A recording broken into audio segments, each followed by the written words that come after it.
Asalamu alaykum yote. Nimeweza kukaa kimya kwa muda kuhusiana na tukio lililotokea Mombasa.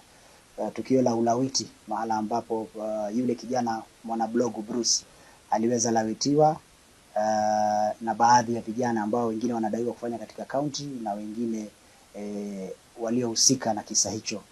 Na nilikuwa safari, nimeweza kuingia juzi, nimeweza kufuatilia hiyo kesi kwa kina na nimepata video ya kijana Bruce akilawitiwa. Na ni video wewe kama mzazi ukiangalia utatamani ardhi pasuke uingie. Vile ambavyo wanaume wanamfanyia mwanaume mwenzao, kumpiga, kumkanyaga, kumfanyia unyama, kumbaka kwa zamu, huyo akimaliza au mwingine anaingia na ni mwanaume mwenzao. Ndio Bruce amefanya makosa, amemtukana mama Abdul Samad, amemtukana Abdul Samad gavana wa Mombasa, lakini kuna njia za kufuata za kikatiba. Kuna kwenda kumshtaki, kuashikwe, apelekwe mahakamani, achukuliwe hatua za kisheria. Matusi ya Bruce ni mazito, kumtukana mama yetu hivyo. Na sio mama Abdul Samad peke yake. Lau kama angemtukana mama mwingine pia ningezungumza na kusema hayo matamshi yako yalikuwa machafu na mabaya zaidi.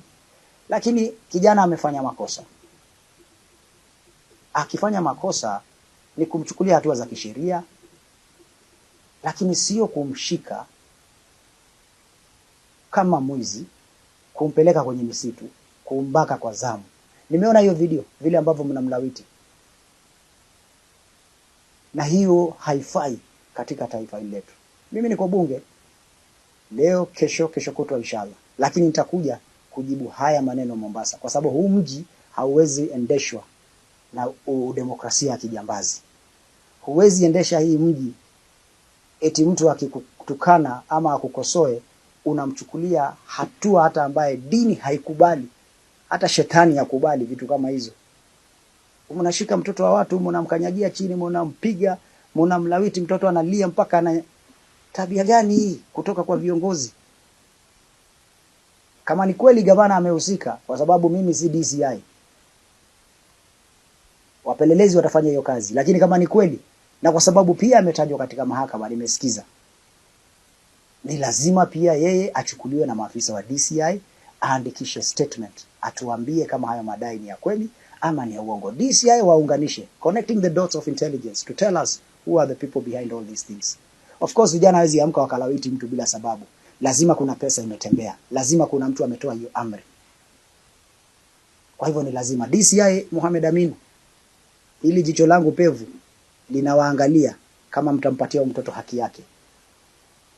DPP tunawaangalia kama mtampa haki yake. Mahakama tunawaangalia kama mtampa haki yake. Kwa sababu hamwezi lawiti kijana kwa sababu ya matusi. Ndio amefanya makosa, tunakubali ametukana mama, si vizuri kutukana mama. Awe mama gavana, awe mamangu, awe mama wa mtu mwingine, awe mama wa mama mboga, awe mama wa mtu fulani, hufai kutukana mama. Na nyinyi watu ambao mnakosoa watu, wakosoeni with facts. Usikosoe mtu kwa matusi na huna facts. Usitukane mtu una facts. Na mkikosoa, mkosoe viongozi walio mamlakani. Msikosoe mama wa mtu kwa kumuingiza, kwa sababu mtoto wake ndio gavana, muanze kutukana mama. Mama si gavana, mama si women rep, mama si MCA, mama hana wadhifa wowote katika siasa. Mama ni mama ambaye pepo iko chini ya nyayo ya miguu yake. Lakini si kutukana mama. Tukosoeni. Bruce amenitukana mara zaidi ya 100. Lakini mimi siibishani na yeye, kwa sababu mimi najua ninayofanya na yeye vile akili zake zinamtuma. Lakini haimaanishi ukitukanwa tunalawiti. Unashika huyu unasema lawitini yule. Shika huyu lawitini. Mombasa haiwezi enda hivyo. Mmeanza hii tabia ya kulawiti na hao vijana wanakaa hiyo ndio kazi yao. Kwa sababu wameifanya kama wanaichangamkia.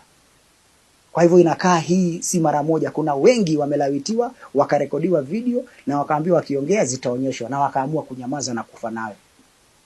Huyu Bruce amebidi aongee akiwa hospitali na kusema yaliyotendeka. Na hii ya Bruce labda ndio itatufungua macho tujue kuna watu wengi wamefanywa hivyo. Na kama kuna mtu yote ameshafanywa hivyo, ajitokeze aweze kuongeza uzito katika hii kesi ili tujue ni kina nani hao wana pesa na kufanya hao vijana walawitiwe. Kwa hivyo DCI tunatarajia wiki ijayo tumuone pia gavana wa Mombasa ameenda kuandikisha statement aseme kauli mbiu yake kuhusiana na sakata hii yote, kwa sababu ametajwa mahakamani, ametajwa na ametajwa na Bruce. Yeye aende aseme kama ako connected, kwa sababu DCI wana njia za kuonesha nani aliongea na nani na nani aliongea na nani na pesa zilienda vipi. Hii kitu hatutaichukulia mchezo, na mimi tutakuja kujibu haya maneno nikija Mombasa baada ya bunge. Hayo tu ndio nataka kuambia leo. Wana mblogu muongee ukweli, na mblogu kutoa viongozi. Acha neni na familia za watu. Hata mimi mlifufua babangu 2017. Mkaenda mkarekodi mzee fulani, mkasema ni babangu, na babangu alikufa 2007. Lakini si kuenda kupatia vijana pesa niseme shikeni hao jamaa mwalawiti. Hapana. Hiyo ni kuharibu mji. Hiyo ni demokrasia ya kijambazi. Hatuwezi simamisha Mombasa County na demokrasia ya kijambazi. Ni lazima tufuate katiba ya nchi. Uislamu, Ukristo haukubali. Mimi naona hiyo video nasikia uchungu. Naona video kijana alivyofanyiwa. Haifai.